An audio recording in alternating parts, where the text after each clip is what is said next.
नमस्कार। स्वागत है आपका एक बार फिर से कहानियों के सफरनामे में। हम सुन रहे हैं अशोक पांडे जी की किताब लप्पू जन्ना। अगर आपने पिछले भाग नहीं सुना है तो पहले जरूर सुनिए।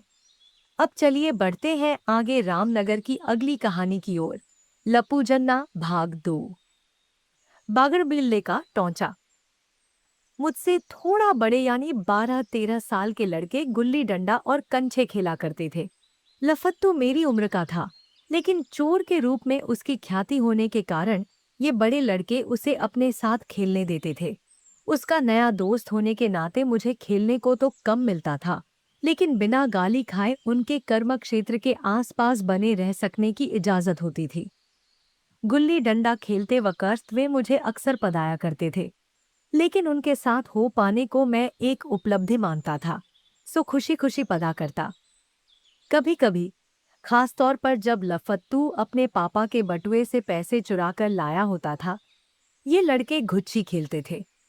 गुच्छी के खेल में कंचों के बदले 5 पैसे के सिक्कों का इस्तेमाल हुआ करता था।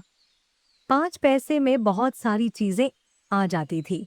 इस खेल में लफत्तू अक्सर हार जाता, क्योंकि उसका निशाना कमजोर था। वह अमूमन अठन्नी या 1 रुपया चुराता था।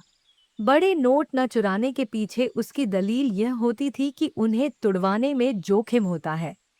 गुच्छी में 1, 2 और 5 पैसे के सिक्के चाहिए होते थे। चुराई गई अठन्नी चवन्नी के बदले इन सिक्कों को हासिल करने के लिए उसे चाय की दुकान वाले शेरदा या जब्बार कबाड़ी के पास जाना होता था।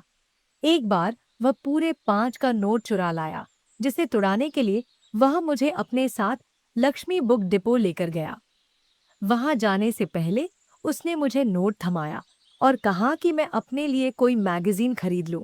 वह मुझे अपने साथ इसलिए लेकर गया था कि बकौल उसके मुझे होशियार माना जाता था। ऐसे बच्चों पर कोई शक नहीं करता। कृतज्ञ होकर मैंने बच्चों वाली एक मैगजीन खरीद ली। 70 पैसे की थी। नोट मेरे हाथ से लेते हुए लक्ष्मी बुक डिपो वाले लाला ने एक नज़र उत्तेजना से लाल पड़ गए। मेरे चेहरे पर डाली, लेकिन कहा कुछ नहीं। गले से पैसे निकालते हुए तनिक तिरस्कार के साथ लफत्तू की तरफ देखते हुए मुझसे ही पूछा, इस लौंडे का भाई लौट के आया कि ना? सारा शहर जानता था कि लफत्तू का बड़ा भाई पेतू हाई स्कूल में तीसरी दफा फेल हो जाने के बाद घर से भाग गया था। पैते काटो अंकल जी, और अपना काम करो। लफत्तू ने हिकारत और आत्मविश्वास का प्रदर्शन करते हुए अपनी आंखें फेर लीं। आजकल के लौंडे, कहते हुए लाला ने मेरे हाथ में पैसे थमाए। लफत्तू की हिम्मत पर मैं फिदा तो था ही, अब उसका मुरीद बन गया कि उसे बदतमीज बड़ों से जरा भी भय नहीं लगता। हम देर शाम तक मटर गश्ती करते रहे थे। बादशाहों की तरह मौज करने के बावजूद 2 का नोट बचा हुआ था। अब गुच्छी के अड्डे पर जाना था। बदकिस्मती से उस दिन शेरदा की दुकान बंद थी और जब्बार कबाड़ी भी कहीं गया हुआ था। नोट के छुट्टे कराने के लिए लफत्तू को साहजी की चक्की पर जाना पड़ा। साहजी ने लफत्तू को टूटे पैसे तो नहीं दिए, उसके पापा को बता देने की धमकी जरूर दी। सिक्के नहीं मिले। गुच्छी कार्यक्रम रद्द करना पड़ा। इस हादसे के बाद मैगजीन घर ले जाने की मेरी हिम्मत नहीं थी। मैं उसे रास्ते में गिरा आया। अगले दिन मालूम पड़ा साहजी ने वाकई चुगलखोरी की, जिसके बाद लफत्तू के पापा ने उसे नंगा करके बेल्ट से थूरा। तब से लफत्तू ने अठन्नी चवन्नी या हद से हद 1 के नोट की लिमिट बांध ली। गुच्छी खेलने में बागड़ बिल्ला के नाम से मशहूर एक उस्ताद लड़का था।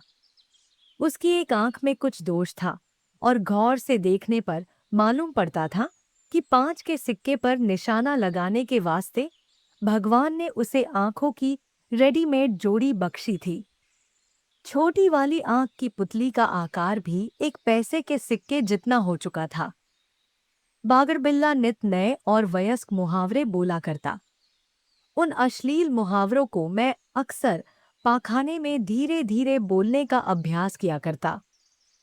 उस वक़्त ऐसी झुरझुरी होती थी जैसी कई सालों बाद पहली बार सार्वजनिक रूप से बड़ी गाली देते हुए भी नहीं उठी।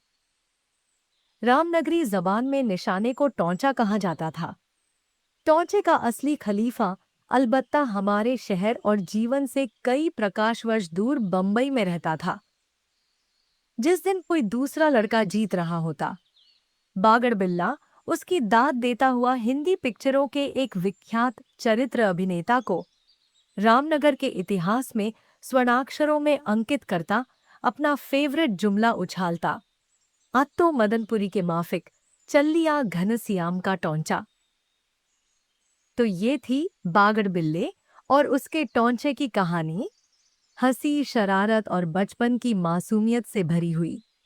आगे की किस्त में मिलेंगे कुछ और दिलचस्प किस्सों के साथ। जुड़े रहिए लप्पू झन्ना की इस यादगार यात्रा में। मिलते हैं अगले भाग में।